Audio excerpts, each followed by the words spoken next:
Memulai komunikasi interpersonal dengan klien. Outline. A. Gaya dan metode komunikasi pelanggan yang disukai diidentifikasi dan digunakan oleh tenaga pemasar. B. Proses komunikasi lisan, tulisan, dan bahasa tubuh digunakan untuk menjalin hubungan dengan pelanggan. C. Umpan balik positif kepada pelanggan ditawarkan untuk peluang tindak lanjut. D. Komunikasi dua arah dilakukan dengan pertanyaan terbuka. E. Potensi hambatan komunikasi efektif dengan pelanggan diidentifikasi untuk tindak lanjut. F. Proses komunikasi dilakukan berdasarkan kebutuhan, preferensi, dan harapan pelanggan. Tujuan. Peserta dapat menemukan gaya dan metode komunikasi pelanggan yang disukai, diidentifikasi dan digunakan oleh tenaga pemasar.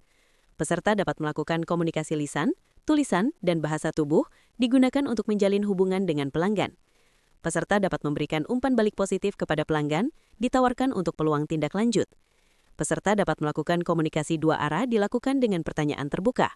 Peserta dapat mengidentifikasi potensi hambatan komunikasi efektif dengan pelanggan. A. Gaya dan metode komunikasi pelanggan. Gaya komunikasi pelanggan, Customer Communication Style. Metode komunikasi pelanggan, Communication Channels. Cara mengidentifikasi gaya dan metode yang disukai pelanggan. Evaluasi efektivitas gaya dan metode komunikasi. Integrasi ke sistem penjualan, Best Practice. Ringkasan praktis untuk tim sales. 1. Gaya komunikasi pelanggan, Customer Communication Style. Gaya komunikasi berkaitan dengan cara pelanggan memproses informasi dan mengambil keputusan. A.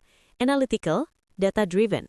Ciri pelanggan, fokus angka, fakta, ROI, spesifikasi, banyak bertanya detail, cenderung skeptis. Gaya komunikasi yang efektif, logis, sistematis, berbasis data, minim emosi, maksimal bukti. Contoh pendekatan. Perbandingan spesifikasi, studi kasus terukur, grafik, tabel, proposal teknis. B. Driver atau result-oriented. Ciri pelanggan, cepat langsung ke poin, fokus hasil dan deadline, tidak suka diskusi panjang. Gaya komunikasi yang efektif, singkat, tegas, to the point, fokus dampak bisnis. Contoh pendekatan, executive summary, value proposition 1-2 kalimat, opsi keputusan, A atau B. C. Amiable atau relationship-oriented. Ciri pelanggan, mengutamakan hubungan dan kepercayaan, tidak suka tekanan, keputusan lebih lambat. Gaya komunikasi yang efektif, empatik, hangat, suportif, bangun trust lebih dulu. Contoh pendekatan, testimoni, diskusi informal, follow-up personal. D. Expressive atau visionary. Ciri pelanggan, antusias, banyak ide, fokus peluang dan gambaran besar, kurang detail teknis. Gaya komunikasi yang efektif, inspiratif, naratif, visual, cerita sukses dan future vision. Contoh pendekatan, storytelling, presentasi visual, skenario masa depan. 2. Metode komunikasi pelanggan, communication channels. Metode sama dengan media atau saluran yang digunakan. Metode, cocok untuk, catatan, tatap muka, deal besar, negosiasi, bangun trust. Telepon, follow up cepat, efisien. Email, pelanggan analitis, bukti tertulis. WhatsApp atau chat, operasional harian, respon cepat. Video call, multi-stakeholder, lebih personal. Presentasi formal, keputusan strategis, struktur penting. Proposal tertulis, approval internal, harus rapi. Cara mengidentifikasi gaya dan metode yang disukai pelanggan. A. Observasi perilaku. Cara bertanya, detail versus hasil, kecepatan respon, preferensi media komunikasi. B. Pertanyaan eksplisit. Contoh, biasanya Bapak Ibu lebih nyaman diskusi lewat apa? Lebih suka gambaran besar dulu atau detail teknis? C. Riwayat interaksi, CRM. Channel yang paling sering dibalas, lama siklus penjualan, catatan meeting sebelumnya. Evaluasi efektivitas gaya dan metode komunikasi. Evaluasi harus berbasis data, bukan feeling. A. Indikator kuantitatif, KPI, apa yang dilihat, response rate, email atau WA dibalas atau tidak, conversion rate, dari kontak menjadi meeting atau deal, cycle time, waktu keputusan, deal size, nilai transaksi, repeat order, loyalitas. B. Indikator kualitatif, tingkat engagement saat diskusi, jumlah keberatan atau objection, feedback verbal pelanggan, tingkat eskalasi ke manajemen. C.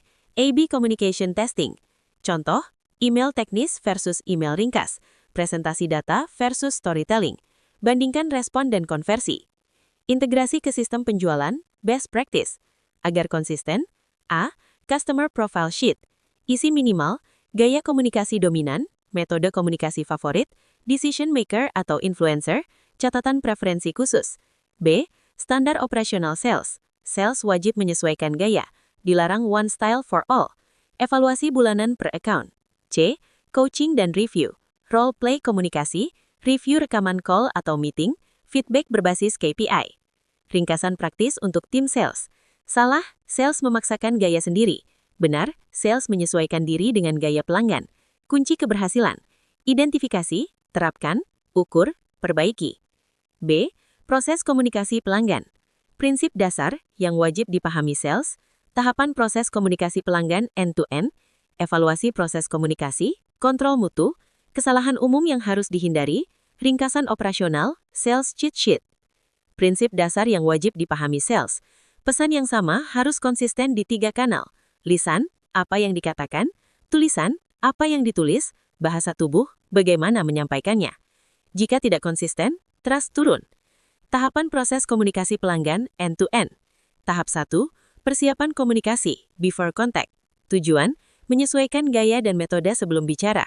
Checklist persiapan, profil pelanggan, analytical, atau driver, atau amiable, atau ekspresif, peran pelanggan, decision maker, atau influencer, preferensi media, meeting, WA, email, tujuan komunikasi, informasi, klarifikasi, atau closing.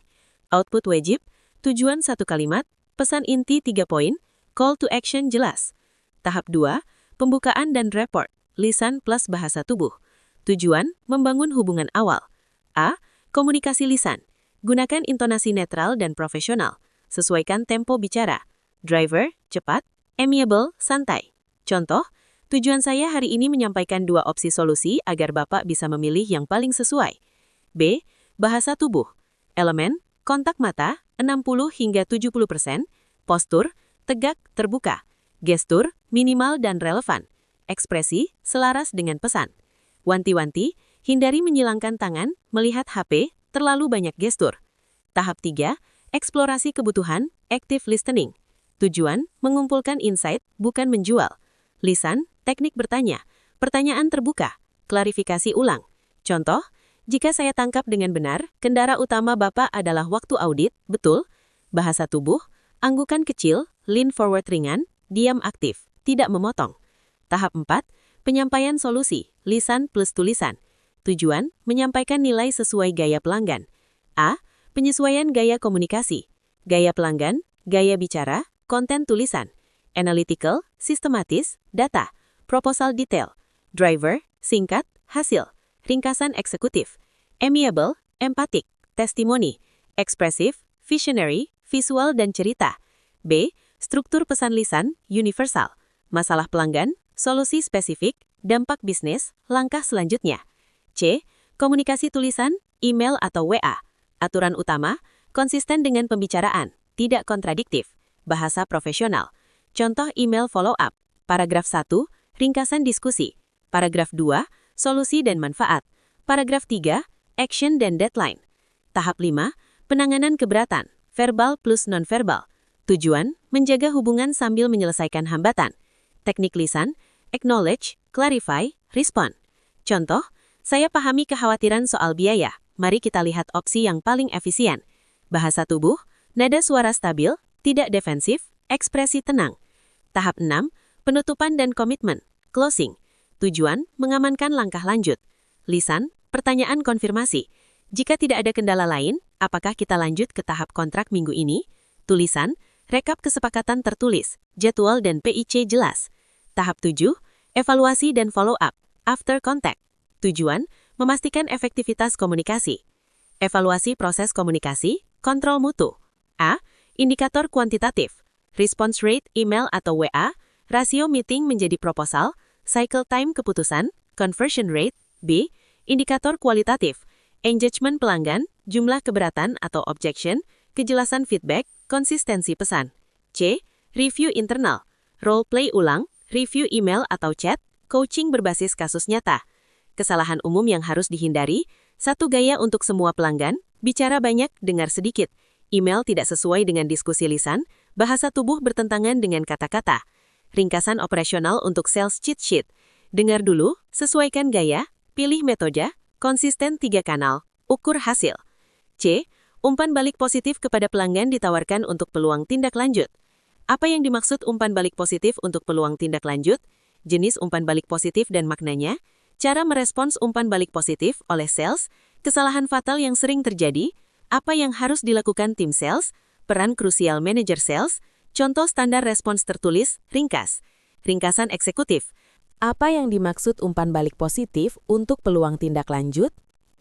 Umpan balik positif adalah sinyal non-verbal maupun verbal dari pelanggan yang menunjukkan ketertarikan, pengakuan nilai, atau kesiapan untuk melanjutkan diskusi bisnis, namun belum berupa keputusan pembelian. Contoh konkret, solusinya menarik. Kami perlu diskusikan internal. Tolong kirimkan proposal. Ini relevan dengan kondisi kami. Follow up email dari pelanggan tanpa ditagih. Respon cepat dibanding sebelumnya. Ini adalah leading indicator bahwa peluang layak ditindaklanjuti, bukan ditunda. Jenis umpan balik positif dan maknanya. Jenis feedback, makna bisnis, resiko jika tidak ditindaklanjuti. Permintaan proposal, minat serius, pelanggan pindah ke kompetitor. Pertanyaan teknis, evaluasi mendalam, kehilangan momentum, diskusi harga, validasi value, perang harga tanpa positioning. Diskusi internal, buying proses aktif, deal mati pelan-pelan. Ajakan meeting lanjutan, decision window terbuka, missed closing window. Cara merespons umpan balik positif oleh sales. Gunakan prinsip ACNT, acknowledge atau apresiasi, terima kasih atas respons positifnya Bapak atau Ibu. Tujuan memperkuat hubungan dan menunjukkan profesionalisme. Clarify atau klarifikasi, agar proposal tepat sasaran, boleh saya pastikan fokus utamanya di area apa? Tujuan, menghindari asumsi. Next step atau kunci langkah berikutnya. Langkah terbaik berikutnya adalah diskusi 30 menit bersama tim terkait. Tujuan, mengubah feedback menjadi aktivitas konkret. Time bound atau beri batas waktu. Apakah Selasa atau Kamis lebih sesuai? Tanpa batas waktu sama dengan peluang bocor. Kesalahan fatal yang sering terjadi. Menganggap feedback positif sama dengan pasti deal. Menunggu pelanggan menghubungi kembali. Follow up tanpa agenda jelas. Tidak dicatat di CRM atau pipeline. Tidak melibatkan decision maker. Apa yang harus dilakukan tim sales? A. Secara operasional. Catat feedback sebagai opportunity stage advancement. Jadwalkan follow up maksimal 24 hingga 48 jam. Konversi feedback ke aktivitas terukur. Meeting, demo, proposal review, identifikasi, siapa decision maker-nya, siapa influencer-nya, timeline keputusan. B. Secara mindset. Anggap feedback positif sama dengan window of opportunity. Fokus ke problem, value, impact, bukan produk. Peran krusial manajer sales. Manajer tidak boleh pasif pada tahap ini. A. Coaching dan kontrol. Manajer harus bertanya, feedback positifnya apa? Next step-nya apa dan kapan? Siapa decision maker-nya? Apa resiko deal ini gagal? B. Pipeline governance. Pastikan feedback positif naik stage bukan stagnan. Tetapkan SLA follow-up. Hentikan hopeful pipeline. Peluang tanpa next step jelas. C. Intervensi strategis. Manajer perlu turun langsung jika nilai deal besar, buyer senior, ada resiko kompetitor, closing window sempit. Contoh intervensi, join meeting, value justification, negotiation support. Contoh standar respons tertulis, ringkas. Terima kasih atas respons positifnya, Pak atau Bu. Berdasarkan diskusi kita, saya sarankan kita lanjutkan dengan pembahasan detail solusi yang paling relevan dengan kebutuhan tim Anda. Apakah berkenan kita jadwalkan sesi lanjutan minggu ini? Ringkasan eksekutif. Feedback positif tidak sama dengan deal. Feedback positif sama dengan izin untuk mengarahkan next step. Sales, eksekusi cepat dan terstruktur. Manager, kontrol pipeline dan intervensi strategis. D. Komunikasi dua arah dilakukan dengan pertanyaan terbuka. Peran sales manager dalam komunikasi dua arah. Sales manager bukan hanya menutup target, tapi menentukan standar kualitas percakapan sales, mengubah komunikasi menjadi proses yang bisa direplikasi, mengevaluasi cara bicara bukan hanya hasil penjualan. Standar pertanyaan terbuka yang wajib dipakai tim. A. Tahap awareness atau first meeting. Tujuan, memahami konteks bisnis klien. Pertanyaan standar, apa latar belakang Bapak atau Ibu mulai mempertimbangkan solusi ini? Bagaimana kondisi proses yang berjalan saat ini? Apa indikator keberhasilan menurut manajemen? Larangan manajer, pitching sebelum 3 pertanyaan dijawab lengkap. B. Tahap qualification. Tujuan, memastikan peluang layak dikejar. Pertanyaan wajib BANT versi terbuka. Budget, bagaimana biasanya perusahaan mengalokasikan anggaran untuk proyek seperti ini? Authority, siapa saja yang biasanya terlibat dalam keputusan? Need, masalah apa yang paling ingin diselesaikan? Timeline, kapan solusi ini idealnya sudah berjalan? Output yang harus ada di CRM adalah jawaban naratif, bukan ada atau tidak. C. Tahap solution discussion. Tujuan, menyelaraskan solusi, bukan menjual fitur. Pertanyaan manajerial. Solusi seperti apa yang paling relevan dengan kondisi Bapak atau Ibu? Bagian mana yang paling krusial untuk kami bantu lebih dulu? Resiko apa yang paling ingin dihindari? Sales manager cek solusi diambil dari jawaban klien, bukan brosur. D. Tahap closing dan komitmen. Tujuan, komitmen jelas, bukan tekanan. Pertanyaan penutup. Jika kita lanjut, langkah konkret apa yang perlu kita lakukan bersama? Apa yang perlu kami siapkan agar keputusan bisa diambil? Tanda closing sehat, next step diucapkan oleh klien. Tools evaluasi untuk sales manager. A. Scorecard komunikasi 2 arah, 1 halaman. Gunakan saat coaching atau review call. Aspek, skor 1, skor 3, skor 5. Rasio bicara, sales dominan, seimbang, klien dominan. Kualitas pertanyaan, umum, relevan, menggali dampak bisnis. Listening dan probing, pasif, aktif, mendalam dan klarifikasi. Insight yang didapat, minim, beberapa, jelas dan spesifik. Komitmen klien, tidak ada, abu-abu, jelas dan terjadwal. Passing skor minimal 18/25. B. Evaluasi pipeline berbasis kualitas komunikasi. Sales manager wajib tanya ini di weekly review. Insight baru apa yang kamu dapat minggu ini? Masalah apa yang klien sebutkan dengan kata mereka sendiri? Apa keputusan internal klien yang terungkap? Jika sales tidak bisa menjawab, komunikasi satu arah. Coaching model. Format coaching 15 menit per sales, sales menceritakan meeting 2 menit. Manajer bertanya, pertanyaan apa yang paling membuka klien? Pertanyaan apa yang kamu sesali tidak kamu tanyakan? Manajer tidak mengorek salesy dulu, tapi meminta sales menyusun ulang pertanyaan. Akhiri dengan 1 pertanyaan wajib untuk meeting berikutnya. Prinsip manajer melatih dengan bertanya, bukan ceramah. KPI khusus untuk sales manager, bukan omset saja. Tambahkan KPI kualitas komunikasi, persen opportunity yang punya pain point tertulis dengan kata klien, persen meeting yang menghasilkan next step terjadwal, rata-rata waktu siklus closing harus turun, conversion rate dari meeting menjadi proposal. Jika omset naik tapi indikator ini jelek, tim tidak scalable. Checklist cepat untuk sales manager, sebelum menyetujui forecast, kebutuhan klien tertulis dengan kata klien, decision maker teridentifikasi, resiko dan dampak terdefinisi, next step jelas, tanggal dan PIC. Jika salah satu kosong, forecast ditolak. Intinya untuk sales manager, komunikasi 2 arah sama dengan alat resiko penjualan. Pertanyaan terbuka sama dengan standar kerja, bukan gaya personal. Evaluasi sama dengan perilaku dan kualitas insight, bukan jam meeting. E. Potensi hambatan komunikasi efektif dengan pelanggan diidentifikasi untuk tindak lanjut. Hambatan dari sisi pelanggan. 1.1. Pelanggan tidak terbuka atau defensif. Cirinya, jawaban pendek normatif, menghindari diskusi masalah, nanti kami kabari, masih internal. Akar masalah, tidak trust, trauma dengan vendor sebelumnya, takut salah bicara, politik internal. Solusi tindak lanjut, ganti pertanyaan masalah menjadi proses. Bagaimana alur yang biasanya berjalan? Gunakan third party framing, Di klien lain, biasanya tantangannya di apakah mirip? Turunkan intensitas closing di meeting awal. Action Manager, larang pitching dini. 1.2. Pelanggan tidak punya sense of urgency. Ciri, timeline kabur, tidak ada dampak jelas jika ditunda. Akang masalah?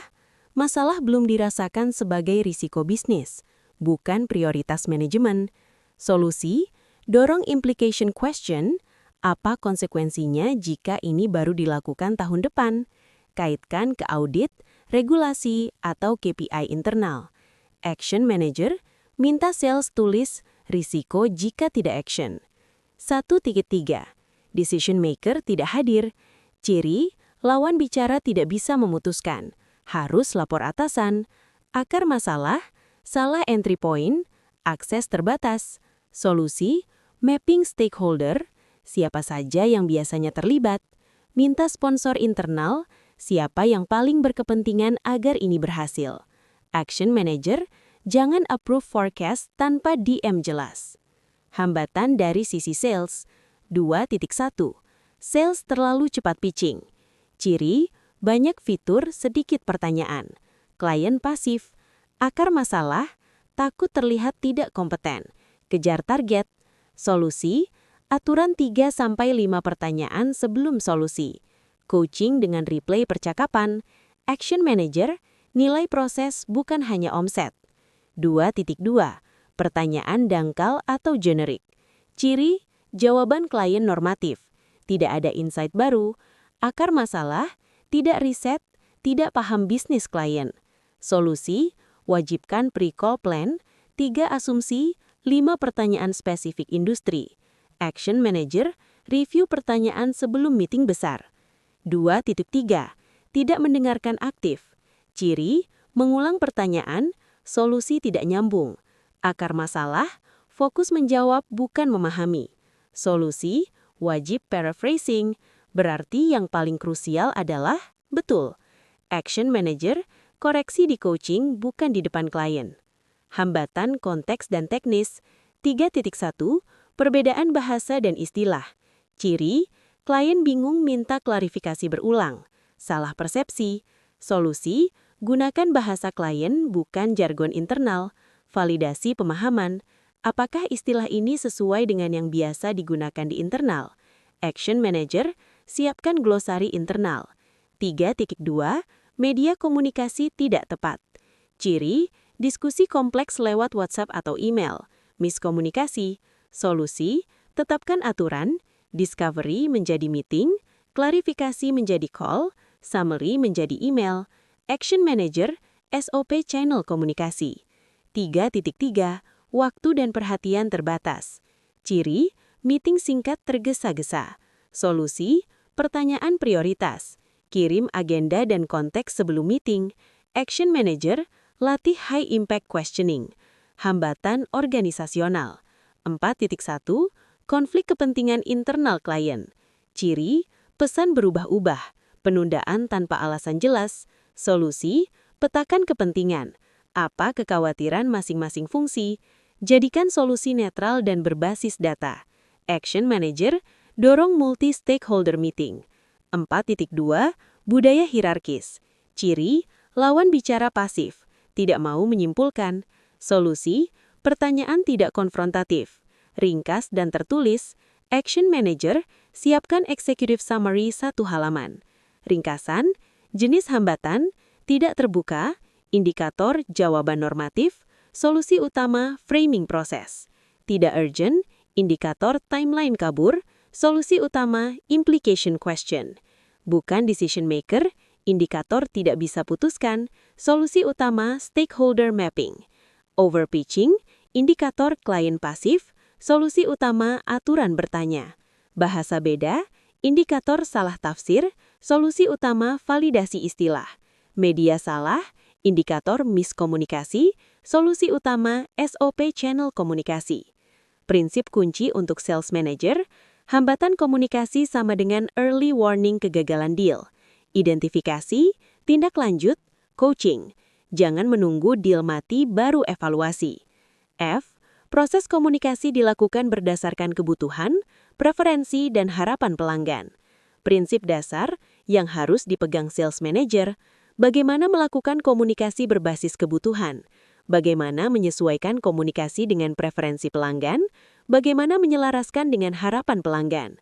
Proses komunikasi end-to-end, standar sales manager.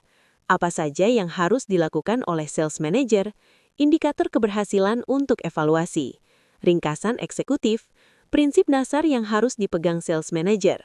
Komunikasi berbasis pelanggan bukan fleksibel tanpa aturan, tetapi sales menyesuaikan cara, isi, dan intensitas komunikasi berdasarkan data pelanggan yang tervalidasi.